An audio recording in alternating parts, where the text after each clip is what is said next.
All right, welcome back to my channel, Conspiracy and Crime. I appreciate all you conspirators coming here, and I'm going to bring you another story out of our Vanish series.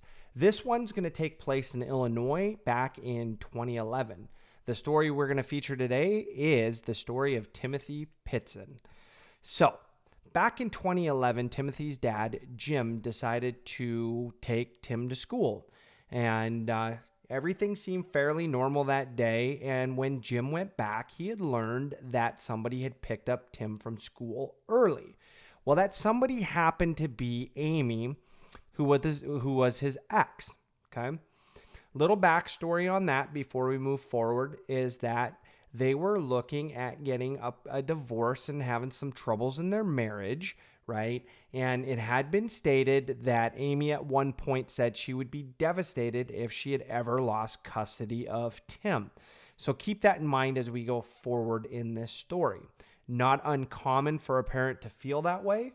And I think it plays a factor in how the story plays out. So Amy comes to pick up Tim, decides that they're going to go on a trip together, and Amy essentially brings him to a couple of different places, brings him to a water park, 2 theme parks, and then his disappearance happens. So Amy brings Tim across the border into Wisconsin and goes to the Kalahari Resort, and they end up staying there, and then they end up going to a couple of theme parks. Now, that was the last time anybody had ever heard or saw from Tim, which is pretty weird.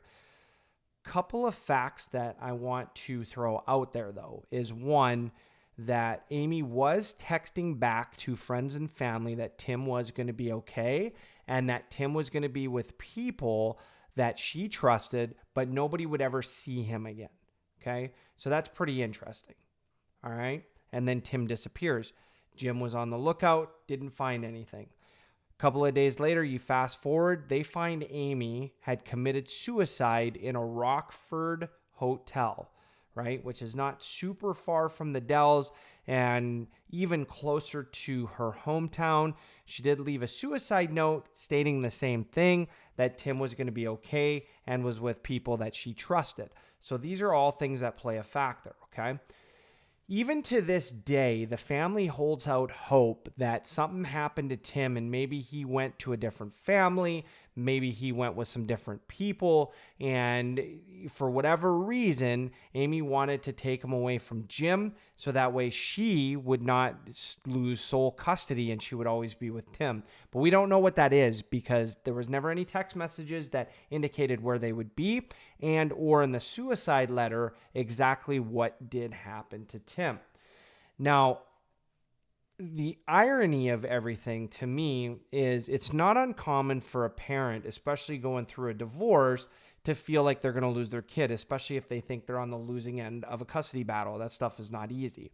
Another factor that may have played in this case is that we know Amy had mental health issues. Now, it doesn't quite state the extent of it, but you add that on with a divorce, which is going to be very taxing, and the opportunity and or the thought that you may lose your child in a custody battle could have really set her off. Now, typically in those cases, what we would find is that violence would ensue and that parent would usually do something that would typically end the child's life, right? So that way, I don't know exactly how they're thinking through that process, but basically, if they can't have that child, then the other parent can't have that child either.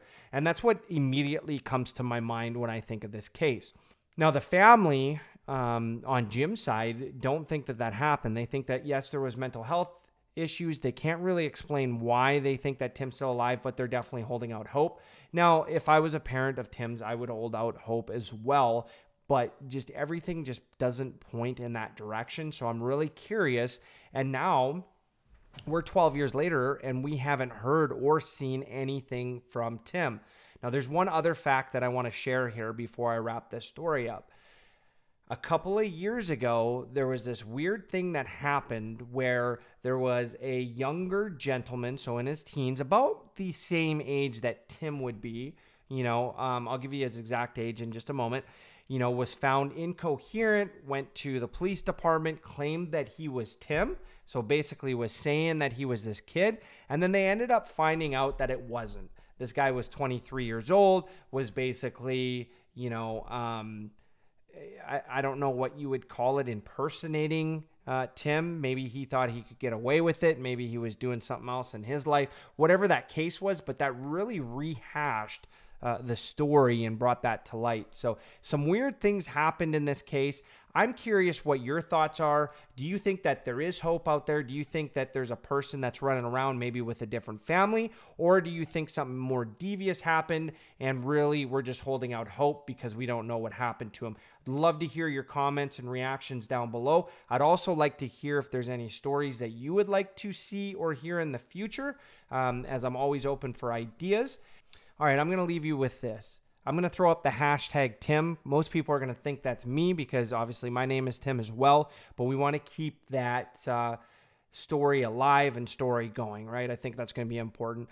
I also wanted to wish everybody a happy Thanksgiving. I know Thanksgiving was a couple of days ago, and I'm hoping that everybody was able to sit down with their family and have some time on that and just really get to sit back and enjoy the day for what it was.